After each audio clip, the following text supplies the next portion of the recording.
and meeting of Forest Glen Golf and Country Club to order. I'd like to welcome all here and on Zoom. I'd like to certify a board quorum. Paul? All right, Mark. Here. Don Hagan. Here. Mike. Here. Tom. Here. What do you think? Here. I'm here also. Everybody's here. The entire board is here. Okay, thank you. Certifying membership quorum, Skip. My name is Skip Wilkerson.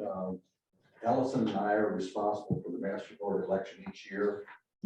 This year we had 4 positions that needed to be filled.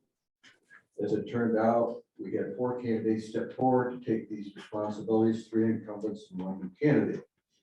Therefore, there was no need to proceed with an election by the membership. In the 12 years I've been doing this, this is only the 2nd time we have not had to have a vote, so it's rare. As a result, Tim has told me that my wages will be adjusted accordingly. Yeah. However, the state statute requires that we must have 20% quorum of our membership provide proxy forms or work meeting membership or attendance, excuse me, to legally confirm these candidates for the master board. We have met the quorum for this year. I want to thank everybody that participated in this and congratulations to the 4 candidates. Thank you, Skip.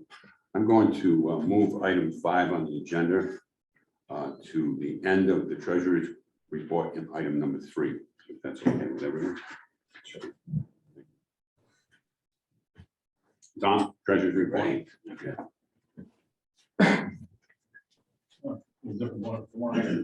So I'll save the drama. We had a good year and I'm done.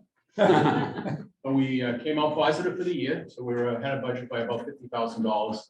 But we'll talk through what happened during the year. A lot of happenings again, a lot of planning for the future. So a lot of things going on. We're going to go over the year in review, talk about the key performance indicators and that we use at the board level and at the finance committee level to understand how the business is going. So key things that we look at and focus on. We're going to look at the balance sheet, talk about where we get our money, source of funds, and what the head count is. And you'll see that the head count has been pretty stable across the board here for the last 4 years here at Forest Glen. And then a dues breakdown. This is some real positive news about Forest Glen. And I'll preempt it a little bit by saying we did our budget, planned our budget, and went to did some benchmarking after that based on a conference that for RSM, our auditors had up at the where was the place? Gray Oaks. Gray Oaks, yeah, nice spot, really nice spot. Up at Gray Oaks, where 60 other clubs in Southwest Florida attended. And they asked folks in the meeting, well, where did you come in as far as your operational budget for 2023? And we'll see those numbers as I go through here. And I think you'll be favorable, you'll be feeling pretty good about Forest Glen after that's all done. And a summary and any questions that you might have. So let's jump into it. So what did the year do? Well, we had an audit. RSM are our auditors. They audit most of the clubs down in Southwest Florida and in Southern Florida.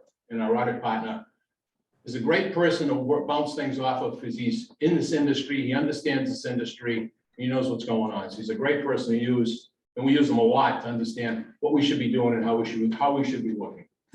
The year-end audit was presented with no adjustments, so we didn't have any adjustments from the audit. So Joey did a great job with that. The finance committee started work back in April. The finance committee was asked by the board to get involved and start working on funding for the golf course renovation. So how do we fund that golf course renovation? And they went off and did a lot of things. They went off and visited other country clubs, did some homework to understand how these clubs were funding their changes and anything that they were doing as far as capital improvements, and came back with ideas that we could start to bounce off of each other to figure out what's the best way to fund this renovation that we're going to be going forward with.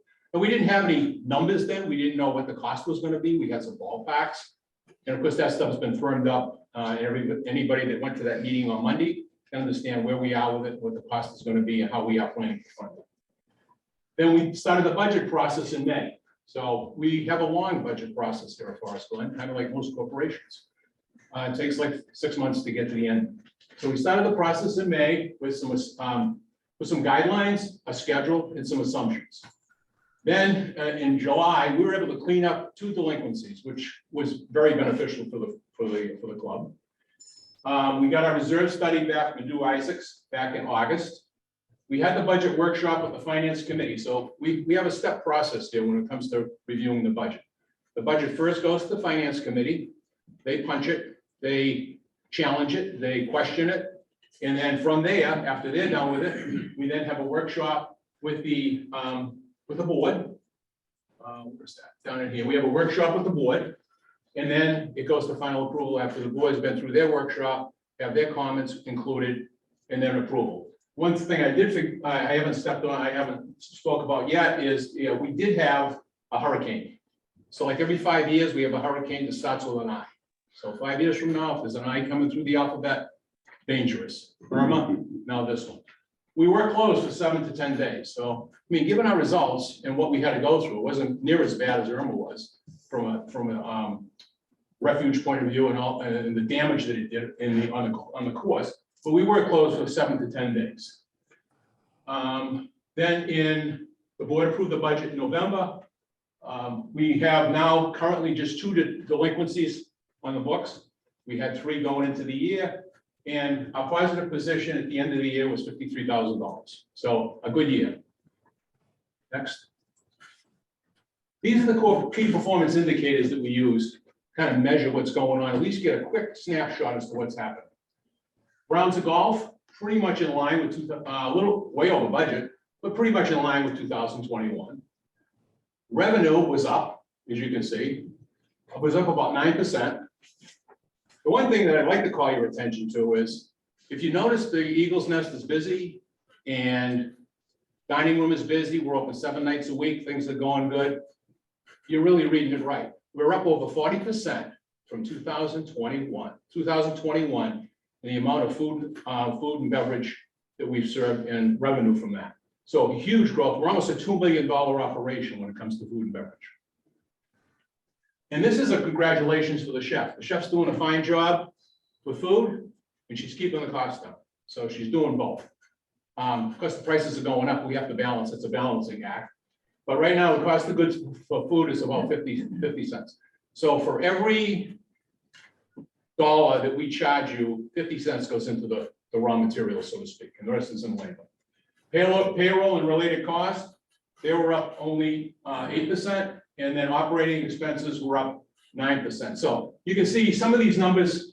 The golf course was up 9% from a revenue point of view, and food and beverage was up over 40%. So we've had to have a lot more staff to take care of our needs as far as the food and beverage and serving meals. So that's not just something you can pass off, it's got to be done.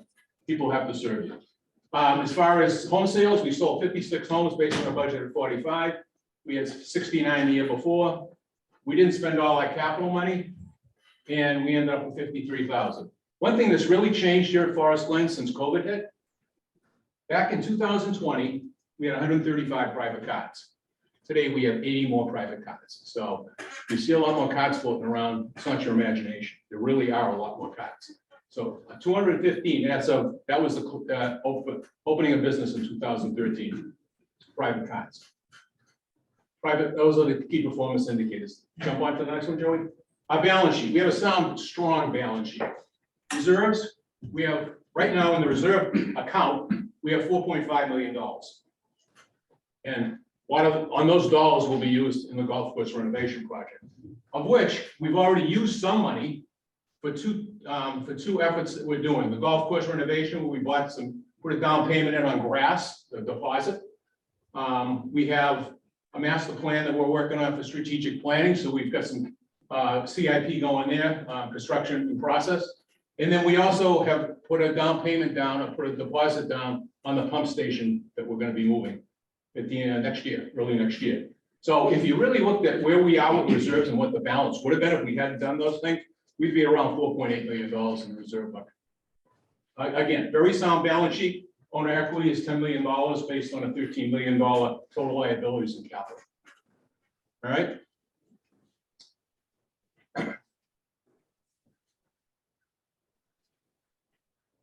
Okay, so where does the money come from?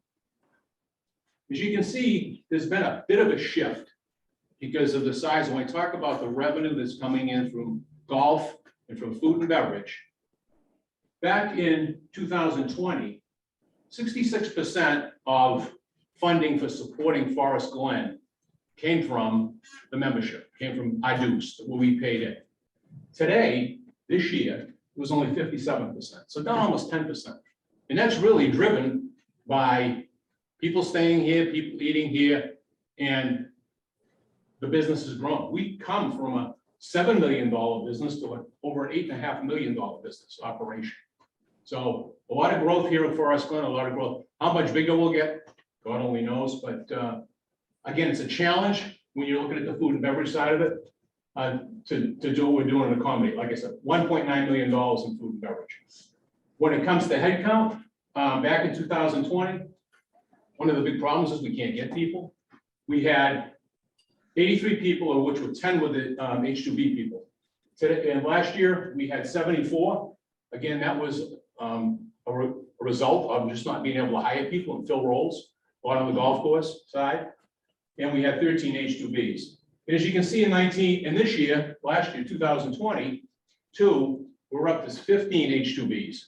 Now, I'd like to say that if they weren't here, we wouldn't be open when we're open. We wouldn't be running the business the way we're running the business. We used to be closed on Thursday nights all the time because we had to give people time off. Those folks make it so that we can keep this place open pretty much 24 hours a day. Not exactly, but to keep it open when we are. And if we didn't have them, we'd be serving ourselves our own meals. Really, it's really what it comes down to. So it's great that we have them, treat them well, and I think we do. They're a great addition to the organization. They're willing to work. They're not calling in saying, well, I got to take my kid to school, or I got to do this, or I got to do that. They're here to work, and they're here to work for the 6 months, the period that they're here. So they're a great addition to our organization, and great idea when Allison came in and fostered that thing and made it happen. So we're up to 77 right now. We've been able to hire a few people, and we brought in 2 more H2Bs, and then I guess we hired another person someplace else. So that's a look at where the money comes from. As far as dues, this year here we had a 3.5% increase in dues. Not a lot when you see the result. So over the last few years, back in 2020, it was 2.5%. 2021 was 2.7. Last year was almost 3%. Now 3.5%. Nothing staggering. Pretty much in line. One of the big drivers, our operational side, which was only 3.5, was 3.47%, is only 70% of our cost. The other 30% goes to reserves, which we can't control, and to the cable and TV and internet. So we can't control those costs; those are uncontrollable. The rest of it is the operation. So 70% of those dues go to operations. Next. So here's a good result. This is a result from a benchmark that was done in a GM survey. And it lists all of the clubs over here by name. And this is the RSM sponsored trends analysis, trends curriculum that they put together. So they asked the 60 clubs there, what are your increases? What are you looking like for increases in 2023? Forest Glen is, like I said, 3.5%. We're in the top 3% of clubs in the area of Southwest Florida. These are the averages that you're seeing as for increases. So clubs are going to be 0 to 5%, or 4% of the clubs out of 60 now. 6 to 10%, we're 60%, 11 to 15%, 25% of the clubs there, and over 25%, 9% of the clubs. So clubs are seeing a great, huge increase, and to come in where we came in with our budget. Now, this was done after we had our budget done. So there was no jury rigging any numbers or anything. This is the result. So you can see Forest Glen is doing a great job. Here's the actual increases. Now that's just the operational cost. That didn't muck it up with anything, because some clubs do reserve, some don't. Some include the cable and TV, some don't. So this is just operational cost. This doesn't include any other ads. And then this is the increase that was done by Tim, looking at the, talking to GMs as to what their budget increases are going to be. So the average increase for all those clubs was 10%, and we're at 3.5, 3.6. So I think, you know, we've done a great job of controlling costs here, and hopefully everybody's pretty pleased with it. I know nobody wants to pay more, but everybody saw what happened to inflation. Okay? So in summary, we've become an $8.6 million business operation, so growing by leaps and bounds. We had a positive position of 53,000 this year. Our home sales were up over the budget, and not as much. And it's all got to do with inventory. I think we could sell a lot more homes with a lot more on inventory, but it is what it is. We have a very sound operating cash position. We continue to have no debt. Our average dues increases since 2020 have been 2.9% on average, or $50 a quarter. I gotta say, our management team and employees have done a great job. They've got some challenges that they've had to handle. COVID is still here. Inflation is crazy, and just hiring people is a major challenge. Any questions? Thank you.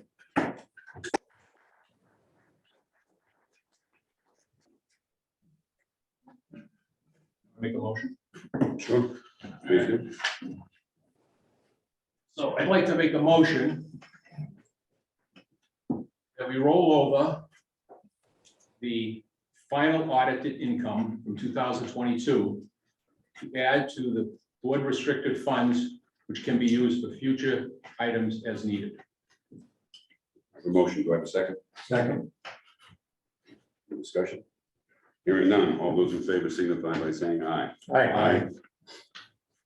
Any opposed? Ayes have it.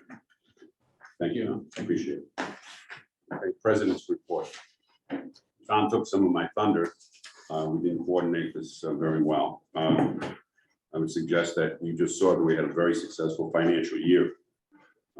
That surplus of $53,000 actually comes to less than 0.5% of our budget, which shows how hard it is to fit it in. And Tim does a fantastic job keeping the budget in shape.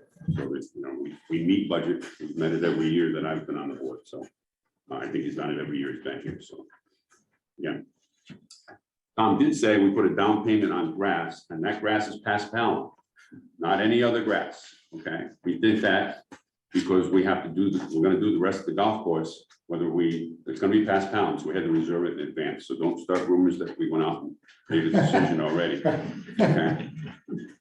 It's only fair, right? The golf course activity is amazing as far as number of rounds, almost 54,000 rounds. When I came here, or when I first came to the board, we were having about 43,000 rounds, and we were basically maxed out at that point in time. And Ed has come in, and we can't get any more rounds in season, basically. We're booked. But what he's done in the off season has been wonderful for the club. And it has helped a great deal with that budget, because people coming in to play off the streets, as long as it doesn't interfere with our membership, has been well worth bringing people in here so that we can play. Food and beverage, you can't say enough about food and beverage. A couple of years ago, we were trying to get to $1 million in sales. And now we're going on $2 million. And we've even had to implement, call ahead seating reservations. And I think last night I went to the pasta night, and I'm watching these two guys I don't know if you've ever watched them. Oh my God, they're going crazy out there. And it's fabulous to see the activity that we have. Okay. Another thing that we've been working on during the year, we spent a lot of time and resources to protect the golf course north of the 16th hole, with the developer over there who, well, he's not the most cooperative person. Okay, let's just say that. But we have, and we will continue to do that. I think we have a meeting this afternoon. But I do want to single out 3 people, and if you do see them, one of them is right here. Please say thank you for their efforts. Dave Doyle, Bob Jeffrey, and John Saling, 3 members of our committee.